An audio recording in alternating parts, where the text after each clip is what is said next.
Assalamualaikum warahmatullahi wabarakatuh. Alhamdulillah wassalatu wassalamu ala Rasulillah amma ba'du. Ma'asyiral muslimin rahimakumullah. Takut pada kemiskinan.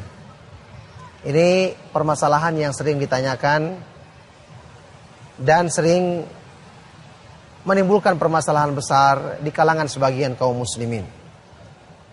Apakah pantas orang yang beriman itu takut miskin? Tentu saja tidak ada seorang pun manusia yang ingin hidupnya itu menderita, penuh dengan kesusahan, penuh dengan kekurangan.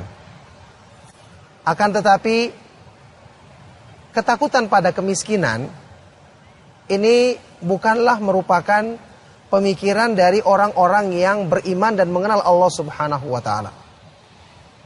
Kemiskinan dalam ukuran Islam tidaklah identik dengan kesusahan, apalagi ketidakbahagiaan hidup.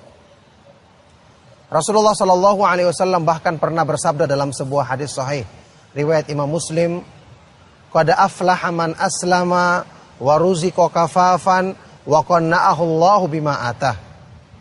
Sungguh telah beruntung, sangat sukses dan beruntung orang yang masuk Islam, berislam dengan baik. Wa ruziqa kafafan, diberikan rezeki oleh Allah yang secukupnya, dan Allah jadikan dia qanaah, merasa cukup, puas dengan pemberian yang Allah berikan untuknya. Kalau kita melihat dengan seksama, bukankah kebahagiaan itu bersumber dari hati? Bukankah rasa tenang di hati itu yang menentukan kebaikan hidup seorang hamba, seorang manusia?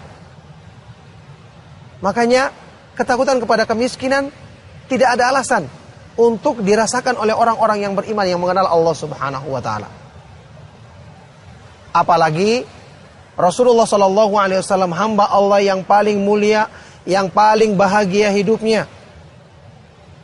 Kita dapati kehidupan beliau jauh dari kemewahan. Bahkan dalam sebuah hadis yang sahih, Rasulullah SAW pernah berdoa kepada Allah, Allahumma ja'al rizqa ali Muhammadin Sallallahu Alaihi Wasallam qutan.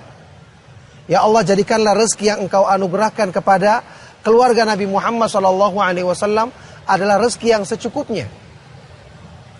Dari sini bahkan Rasulullah SAW menentukan ukuran kekayaan, ya, kekayaan yang berarti lawan dari kemiskinan adalah perasaan cukup di hati, yang barang siapa memilikinya dia telah menjadi orang kaya yang sesungguhnya, dalam artian yang sebenarnya.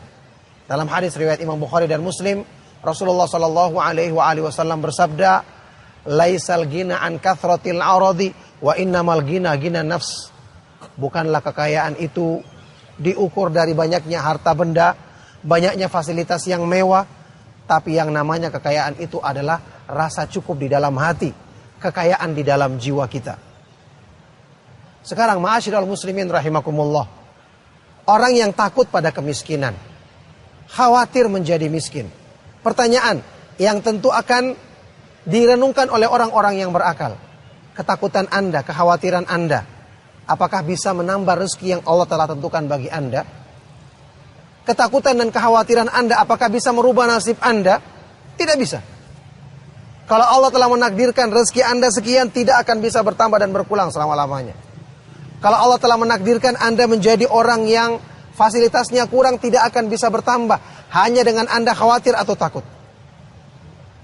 Makanya rasa takut seperti ini tidak akan menjadi sebab kebaikan, tidak akan menyelesaikan masalah. Justru kalau dengan cara yang kita tempuh untuk menyelesaikan masalah adalah dengan segera mendekatkan diri kepada Allah Subhanahu wa taala, memperbaiki iman, mengimani takdir Allah Subhanahu wa taala yang diantara konsekuensinya adalah ridha dengan segala ketentuan dan pemberiannya. Bayangkan saja dalam hadis riwayat Imam Tirmidzi yang derajatnya hasan, Rasulullah SAW pernah bersabda, "Wardha bima qasamallahu laka takun agnan nas." Ridhoilah pemberian yang Allah berikan kepadamu, kamu akan menjadi orang yang paling kaya, paling cukup hidupnya, paling gembira hatinya. Ini cara untuk menjadikan apa yang kita miliki menjadi sebab kebahagiaan untuk kita. Apapun yang kita miliki tidak akan bisa kita rubah. Apa yang Allah tentukan tidak akan bisa berubah selama-lamanya. Tetapi yang bisa kita usahakan adalah menjadikan diri kita berbahagia dengan pemberian Allah. Inilah ketenangan yang akan menjadikan jiwa kita damai dan tentram. Dan tentu saja Allah tidak akan menjadikan sesuatu yang paling bisa menenteramkan dan membahagiakan manusia selain dari keimanan, kedekatan kepada Allah Subhanahu wa taala. Allah Subhanahu wa taala berfirman, "Ala bidzikrillah tatmainnul qulub." Ketahuilah dengan beriman kepada Allah, dengan mendekatkan diri kepada Allah, berzikir kepada Allah, hati manusia menjadi tenang. Makanya perbaikilah iman Anda, beramal saleh, perbaiki ibadah kepada Allah, imani hal-hal yang diperintahkan dalam Islam, beriman kepada takdir, ridho kepada pemberian Allah, maka ini yang akan menjadikan hidup kita kaya dalam artian sesungguhnya, kita dijauhkan dari kemiskinan dalam artian yang sesungguhnya. Semoga ini bermanfaat dan menjadi sebab kebaikan bagi kita semua. Demikianlah, sallallahu wasallam wa barak ala nabiyina Muhammad wa ala alihi wa sahbihi ajmain. Walhamdulillahi rabbil alamin. Wassalamualaikum warahmatullahi wabarakatuh.